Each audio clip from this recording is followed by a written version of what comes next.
गर्व गीता बहुत ही अनोखा ग्रंथ है। इसमें संपूर्ण ज्ञान समाहित है। श्री कृष्ण भगवान जी का वचन है कि जो प्राणी इस गर्व गीता का सद्भावना से विचार, चिंतन और मनन करता है, पढ़ता है या सुनता है, वह फिर कभी दोबारा गर्भवास में नहीं आता है। उसे जीवन मरण के चक्र से छुटकारा मिल जाता है। सभी को गर्व गीता का अनुशीलन अवश्य करना चाहिए। साथ ही यह मान्यता भी है कि जो गर्भवती महिला गर्भ गीता का श्रवण करती है, उसका गर्भस्थ शिशु अच्छे संस्कार ग्रहण करता है। जन्म लेने के बाद वह आदर्श जीवन व्यतीत करता है। गर्भ गीता में अर्जुन ने संसार और स्त्री पुरुष से जुड़े कई प्रश्न किए और गुरु दीक्षा क्यों अनिवार्य है, आइए जानते हैं। श्री कृष्ण अर्जुन संवाद से। अर्जुनोवाच, हे कृष्ण, ये प्राणी जो गर्भवास में आता है वह किस दोष के कारण आता है? हे प्रभु, जब ये जन्मता है तब इसको आदि रोग लगते हैं, फिर मृत्यु होती है। हे स्वामी, वह कौन सा कर्म है जिसके करने से प्राणी जन्म मरण से रहित हो जाता है? श्री कृष्ण उवाच, हे अर्जुन, ये मनुष्य जो है वह अंधा और मूर्ख है, जो संसार के साथ प्रीति करता है। यह पदार्थ मैंने पाया है और वह मैं पाऊंगा, ऐसी चिंता इस प्राणी के मन से उतरती नहीं। 8 पहर माया को ही मांगता रहता है। इन बातों को करके बार बार जन्मता और मरता है। वह गर्भ विषय दुख पाता रहता है। अर्जुन उवाच, हे कृष्ण भगवान, यह मन मस्त हाथी की भांति तृष्णा इसकी शक्ति है। यह मन तो 5 इंद्रियों के वश में है। काम, क्रोध, लोभ, मोह और अहंकार, इन 5 में अहंकार बहुत बली है। सो कौन हल है जो ये मन वश में हो जाए? श्री कृष्ण उवाच, हे अर्जुन, यह मन निश्चय ही हाथी की भांति है। तृष्णा इसकी शक्ति है। मन 5 इंद्रियों के वश में है। अहंकार इनमें श्रेष्ठ है। हे अर्जुन, जैसे हाथी अंकुश कुंदा के वश में होता है, वैसे ही मन रूपी हाथी को वश में करने के लिए ज्ञान रूपी अंकुश है।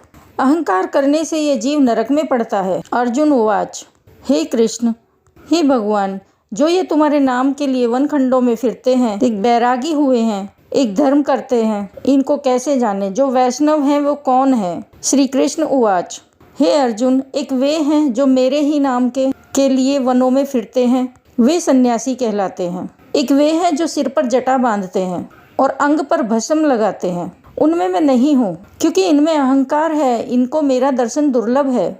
अर्जुन उवाच, हे श्री कृष्ण, वह कौन सा पाप है जिससे स्त्री की मृत्यु हो जाती है? वह कौन सा पाप है कि जिससे पुत्र मर जाता है? और नपुंसक कौन से पाप से होता है?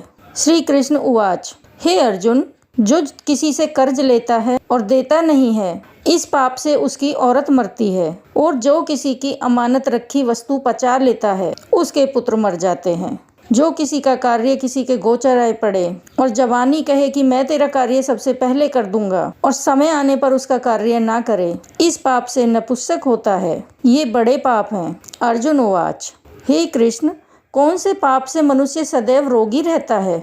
किस पाप से गधे का जन्म पाता है? स्त्री का जन्म तथा टट्टू का जन्म क्यों पाता है? और बिल्ली का जन्म किस पाप से होता है? श्री कृष्ण उवाच, हे अर्जुन, जो भी मनुष्य कन्यादान करते हैं और इस दान में मूल्य लेते हैं, वे दोषी हैं। वे मनुष्य सदा रोगी रहते हैं। जो विषय विकार के वास्ते मदिरापान करते हैं, वे टट्टू का जन्म पाते हैं। और जो झूठी गवाही भरते हैं, वे औरत का जन्म पाते हैं। जो औरतें रसोई बनाकर पहले आप भोजन कर लेती हैं और पीछे परमेश्वर को अर्घ्यदान करती हैं, तो वे बिल्ली का जन्म पाती हैं। और जो व्यक्ति अपनी झूठी वस्तु दान करते, वे औरत का जन्म पाते हैं। वे गुलाम औरतें होती हैं। अर्जुनोवाच, हे भगवान, कई मनुष्यों को आपने स्वर्ण दिया है, तो उन्होंने कौन सा पुण्य किया है? और कई मनुष्यों को आपने हाथी, घोड़ा, रथ दिए हैं, उन्होंने कौन सा पुण्य किया है? श्री भगवान उवाच, हे अर्जुन, जिन्होंने स्वर्ण दान किया है उनको घोड़े वाहन मिलते हैं। जो परमेश्वर के निमित्त कन्या दान करते हैं, वो पुरुष का जन्म पाते हैं। अर्जुन उवाच, हे भगवान, जिन पुरुषों के अंदर विचित्र देह है, उन्होंने कौन सा पुण्य कार्य किया है? किसी किसी के घर संपत्ति है, कोई विद्यावान है, उन्होंने कौन सा पुण्य कार्य किया है? श्री कृष्ण उवाच, हे अर्जुन, जिन्होंने अन्न दान किया है उनका सुंदर स्वरूप है। जिन्होंने विद्या दान किया है वे विद्यावान होते हैं। जिन्होंने संतों की सेवा की है वो पुत्रवान होते हैं।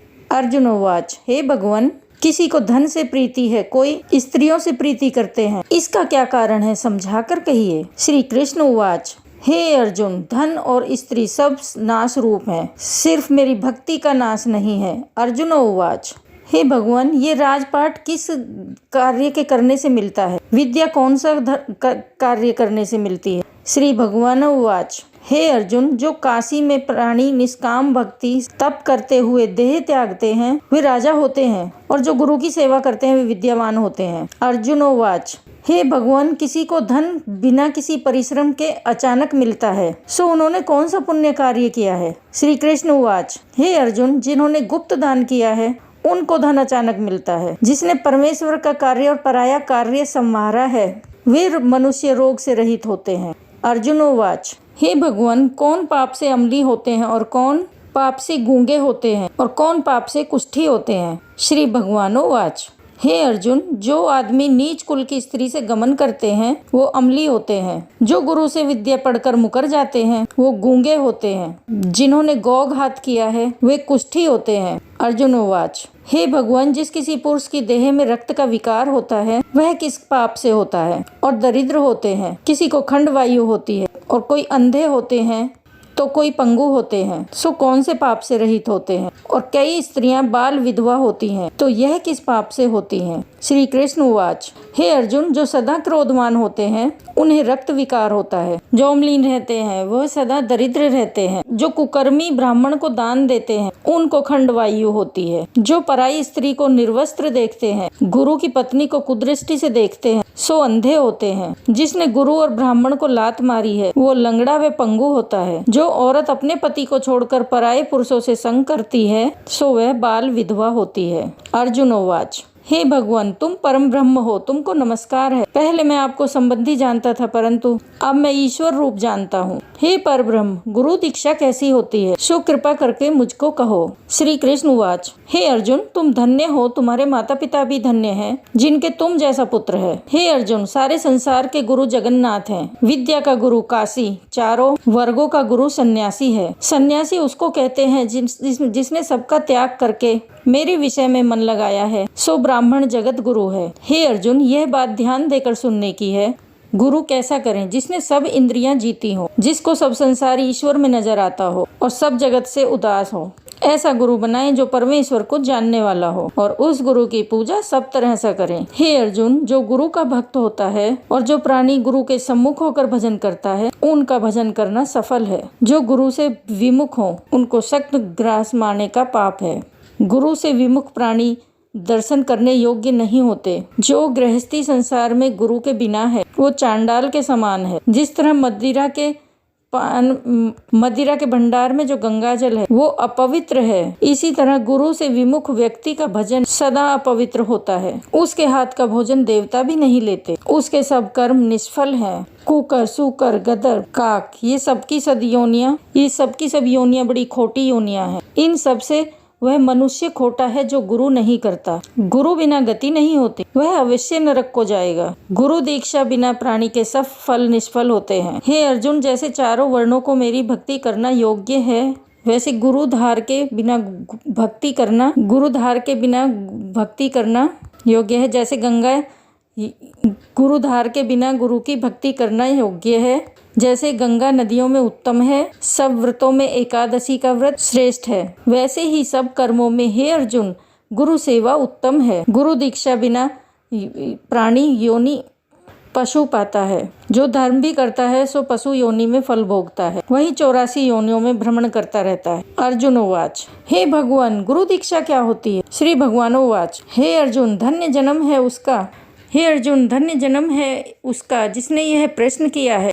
तू धन्य है। गुरु दीक्षा के 2 अक्षर हैं, हरि ओम। इन्हीं अक्षरों को गुरु कहता है। ये चारों वर्णों को अपनाना श्रेष्ठ है। हे अर्जुन, जो गुरु की सेवा करता है उस पर मेरी प्रसन्नता है। वह 84 योनियों से छूट जाएगा, जन्म मरण से रहित हो नरक नहीं भोगता। जो प्राणी गुरु की सेवा नहीं करता वह 3.5 करोड़ तक नरक भोगता है। जो गुरु की सेवा करता है उसको कई अश्वमेघ यज्ञ के बराबर फल मिलता है। गुरु की सेवा मेरी सेवा है। हे अर्जुन, मेरे और आपके संवाद को जो प्राणी पढ़ेंगे और सुनेंगे वे गर्भ के नरक से बचेंगे। उनकी 84 योनियां भी कट जाएंगी। इसी कारण इस पाठ का नाम गर्भ गीता ज्ञान है। श्री कृष्ण भगवान जी के मुख से अर्जुन ने श्रवण किया है। गुरु दीक्षा लेना उत्तम कर्म है। उसका फल ये है कि नरक की 84 लाख योनियों से जीव बचा रहता है। भगवान बहुत प्रसन्न होते हैं। तो दोस्तों, अगर आपको वीडियो अच्छा लगा है तो लाइक करना और अपने दोस्तों के साथ शेयर करना और कमेंट बॉक्स में जय श्री कृष्णा जरूर लिखना।